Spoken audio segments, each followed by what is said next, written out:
అందరికీ నమస్కారం. నా పేరు చూకుల దుర్గాప్రసాద్ శాస్త్రి, బాపట్ల జిల్లా బాపట్ల.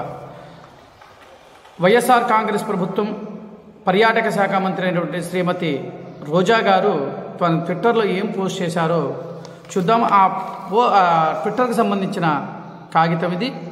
ఆ పోస్ట్ చేసిన సారాంశం ఏంటి అనేది ఇదనమాట.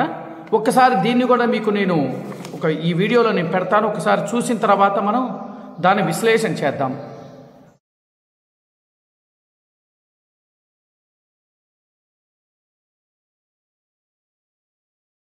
చూశారు కదండి.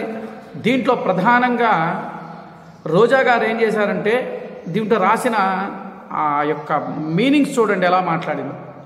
కళేబరాల కోసం రాబందులు ఎదురు చూసినట్లుగా మీ టీడీపీ ఎల్లో మీడియా సైతము ఏమీ లేని చోట కూడా రాజకీయం చేయాలని చూస్తుంది.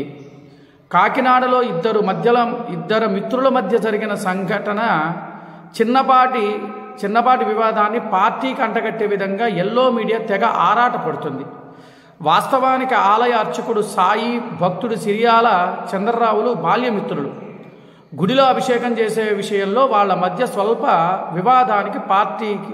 వివాదాన్ని పార్టీకి అంటగడుతూ గంతులు వేస్తున్న ఎల్లో మీడియాను చూస్తుంటే వారి పత్రం దగ్గరలో ఉంది అని తెలుస్తుంది. ఇది రోజా గారు రాసిన సారాంశం. ఆమె ట్విట్టర్లో రాసిన సారాంశం. ప్రధానంగా మీకు చెప్పదలుచుకుంది ఏంటంటే, మీలాగా మీ వైఎస్ జగన్మోహన్ రెడ్డి లాగా శవరాజకీయాలు అడ్డం పెట్టుకొని మీ రాజకీయాలకు మేము రావాలని అనుకోవాలి.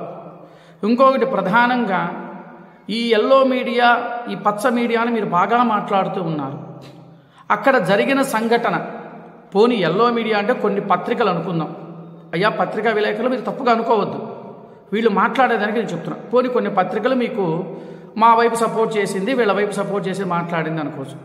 అంటే యావత్తు ఉన్న టీవీలు కానీ లేకపోతే పత్రికా విలేకరులు కానీ అందరూ కూడా టీడీపీకి కొమ్ము కాస్తున్నట్ల మాట్లాడే మాటకి ఒక అర్థం ఉండాలి.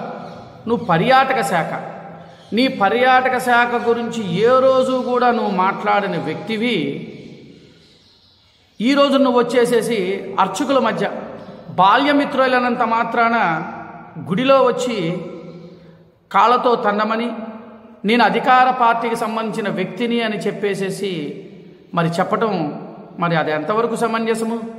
మరి ఈఓకి మరి దేవాదాయ కమిషనర్ ఎందుకు వచ్చాడు? సంబంధించిన అధికారులు ఎందుకు వచ్చారు? ఇవన్నీ కూడా నీకు తెలియదా? నోరుంది కదా అని చెప్పి మన ఇష్టానుసారంగా మాట్లాడవద్దు. చూశారా రాష్ట్ర ప్రజలారా, బ్రాహ్మణ సంఘ నాయకులారా, వీళ్ళు మీ వైఎస్ఆర్ కాంగ్రెస్ ప్రభుత్వంలో ఉన్న నాయకులారా, ఒక్కసారి చూడండి. మీ మంత్రి గారు మాట్లాడుతున్న మాటలు అర్చక వ్యవస్థని కించపరిచే విధంగా మాట్లాడుతున్నారు. నిజంగా ఎవరైతే ఈ వైఎస్ఆర్ కాంగ్రెస్ ప్రభుత్వానికి కుమ్ముగాస్తున్న వైసీపీలో ఉన్న బ్రాహ్మణ నాయకులారా, ఒక్కసారి ఆలోచించండి. వీళ్ళు మాట్లాడే మాటలు అంటే బాల్యమిత్రులైనంత మాత్రాన గుడిలో అభిషేకం విషయంలో బాల్యమిత్రులు అయితే సర్దుకుంటారుగా. చిన్న లాజిక్గా మీరు ఆలోచించండి. ఇప్పుడు ఇద్దరు స్నేహితులు బాల్యమిత్రులు, మంచి స్నేహితులు. ఈ స్నేహితులు ఏదైనా ఒకవేళ పొరపాటు చేసిన ఆ స్నేహితుడు సర్దుకుంటాడుగా. పోనీ ఆ స్నేహితుడు తప్పు చేసిన ఈ స్నేహితుడు సర్దుకుంటాడుగా. చిన్న లాజిక్ కూడా తెలియని ఈ మంత్రి గారు మాట్లాడుతుంటే హాస్యాస్పదంగా ఉన్నది. రాష్ట్రంలో ఉన్న బ్రాహ్మణ సోదరులారా, ఇది నేను ఎందుకు చెప్తున్నానో అర్థం చేసుకోండి. ఇది ఒక్కసారి మీరు ఆలోచించాల్సిన విషయం ఇది. ఇప్పటికైనా మనం కళ్ళు తెరవకపోతే ఇంకా ఎన్నో చాలా సంఘటనలు జరుగుతాయి. మీకు గతంలో నిన్నగాక మొన్న ఒక వీడియోలో కూడా చెప్పా, 2 సంవత్సరాల నుంచి అర్చకుల మీద దాడులు జరుగుతున్నాయి, గుళ్ళ మీద దాడులు జరుగుతున్నాయి, గుళ్ళో వస్తువులు పోతున్నాయని చెప్పని మీకు చెప్తూనే ఉన్నాం. అది వాస్తవమా కాదా? అంటే ఇది సరిపోని దీన్ని మీరు తప్పుగా తీసుకుందాం అనుకున్నా, మరి గతంలో జరిగిన సంఘటనలకు ఏం చేస్తారు? మరి అప్పుడు ఈ అర్చకుడి మీద జరిగింది మీరు తప్పు అంటున్నారు, బాల్యమిత్రుల మీద జరిగింది అంటున్నారు. గతంలో జరిగిన అర్చకుల మీద జరిగిన దాడులను ఏం చేస్తారు? మరి ప్రధానంగా నాకే జరిగింది. బాపట్ల విషయంలో అది ఎందుకు జరిగింది అనేది కూడా ఆ యొక్క జరిగిన సంఘటన అంటే దేనికి జరిగింది, నేను ఏది నేను చెబితే అక్కడ ఏం జరిగింది, నేను ప్రభుత్వాధికారుల్ని మంచినీళ్ళు ప్రాబ్లంగా ఉన్నది, దాంట్లో మురుగునీరు కలుస్తుంది, తాగే వాటర్కి ఇబ్బంది పడతాము అని చెప్పి నేను దాని మీద వీడియోలు చేసి నేను అధికారులకు తెలియజేస్తే వైసీపీ నాయకులు వచ్చి నా మీద భౌతిక దాడి చేశారు. ఆ ఫోటోలు కూడా మీకు పెడతా నేను.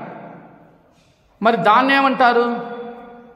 అతను ఎవరో నాకు తెలియదుగా, ఆయన నాకు బాల్య స్నేహితుడు కాదుగా, మా ఇద్దరి మధ్య ఆస్తి తగాదాలు లేవుగా. అంటే మీకు నోటికొచ్చింది ఏదైతే ఉంటుందో అది మీరు మాట్లాడదాం అనుకుంటున్నారు. మీకు ఆ ఫోటోలు కూడా నేను పెడతా. నేను దీంతో పాటు ఈ కాపీతో పాటు ఆ ఫోటోలు కూడా నేను పెడతాను. ఒక్కసారి మీరు చూడండి. చూసిన తర్వాత నేను చెప్పింది అవునా కాదా అని మీరు ఒక్కసారి ఆలోచించండి. ప్రతి ఒక్కళ్ళు కూడా ఈ వీడియో చూసిన ప్రతి ఒక్కళ్ళు కూడా ఖచ్చితంగా కామెంట్స్ చేసి లైక్ చేసి షేర్ చేయండి. ఎందుకంటే 10 మంది బ్రాహ్మణ సోదరులకు వెళ్ళాలి. వీళ్ళు చేస్తున్న అకృత్యాలను మనం బయటికి తీసుకొని వెళ్ళాలి. ఇంకా ప్రధానంగా కూడా చెప్తున్నా, ఈ మాట్లాడితే ఎల్లో మీడియా వీళ్ళు సైజ్ చేసుకుంటున్నారు. మీలాగా శవరాజకీయాలు ఆడాల్సిన అవసరం మాకు లేదు. మీ జగన్మోహన్ రెడ్డి గారు తండ్రి చనిపోతే శవాన్ని పక్కన పెట్టుకుని రాజకీయం ఆడిన వ్యక్తి మాకు లేదు. ఆ దౌర్భాగ్య స్థితి మాకు లేదు. గుర్తుపెట్టుకోండి. బ్రాహ్మణులతో మాట్లాడేటప్పుడు మనం ఎలా మాట్లాడుతున్నామని ఒక్కసారి ఆలోచించుకోండి. మనం ఉంది కదా, నోరుంది కదా అని చెప్పి ఇష్టానుసారంగా మాట్లాడితే మేము ఒప్పుకోం. మీలాగా నీచమైన పల్లెకైతే మేము దిగం. మాకంటూ ఒక వృత్తి ధర్మం ఉన్నది. మేము చేసేది నిత్యం దైవ సేవ. అలాంటి వ్యక్తుల మీద ఇష్టానుసారంగా మాట్లాడటం అది మంచి పద్ధతి కాదు. తెలుసుకోవాల్సిన విషయం.